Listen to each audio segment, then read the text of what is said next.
In continuation to the previous video, as you can see, this is the internal capsule converging fibers of corona radiata. And this mass of grey matter represents the lentiform nucleus.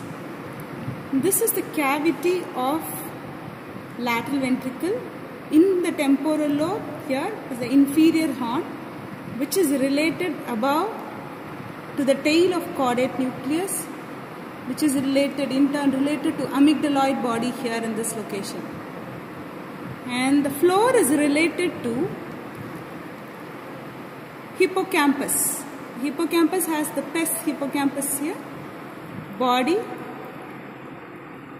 and in the floor it is also related to an eminence parallel to the hippocampus, and that eminence is created by the collateral sulcus of the inferior surface of cerebrum. So it creates an eminence called collateral eminence within the inferior horn of lateral ventricle. So hippocampus, collateral eminence.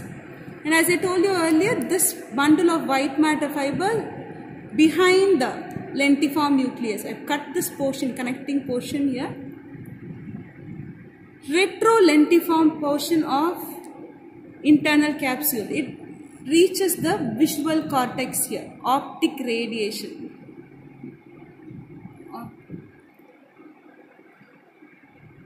Optic radiation.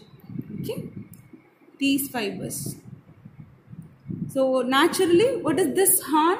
This horn is the posterior horn of lateral ventricle, which is related, the roof and the lateral wall is related to the optic radiation fibers and the tapetal fibers, which you can see here. I cut it here. These are the optic radiation fibers. Now opening it out, there are two elevations seen inside.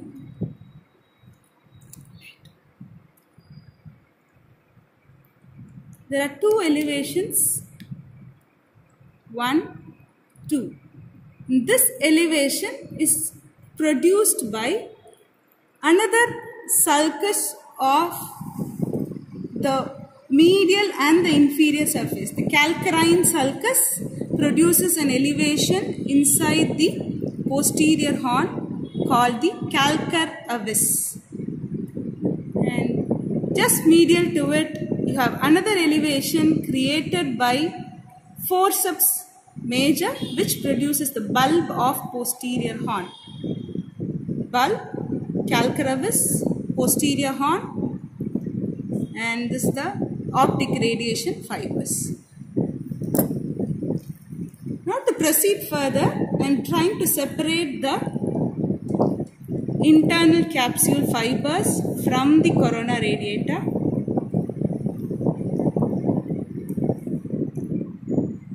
Can you notice an egg-shaped mass inside? What is this cavity? This cavity is the cavity of forebrain called lateral ventricle. One second.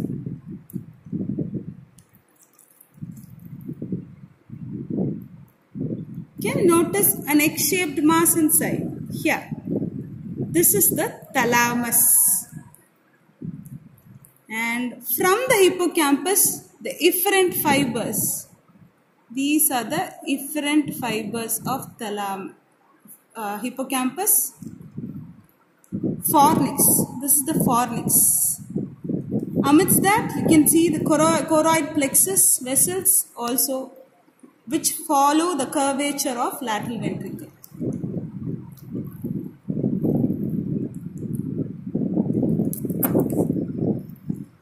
Thalamus, head of caudate nucleus, body of caudate nucleus, this is the tail of caudate nucleus. This mass is the lentiform nucleus, which is present in the middle.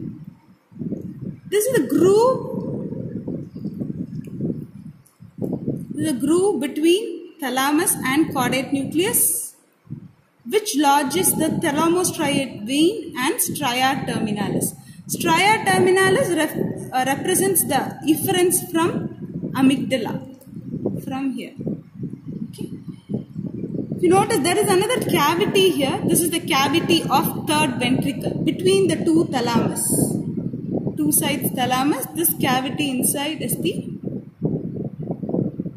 third ventricle.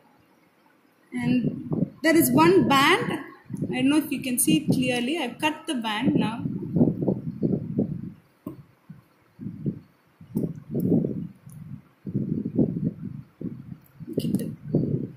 This band represents the interthalamic adhesions. Okay.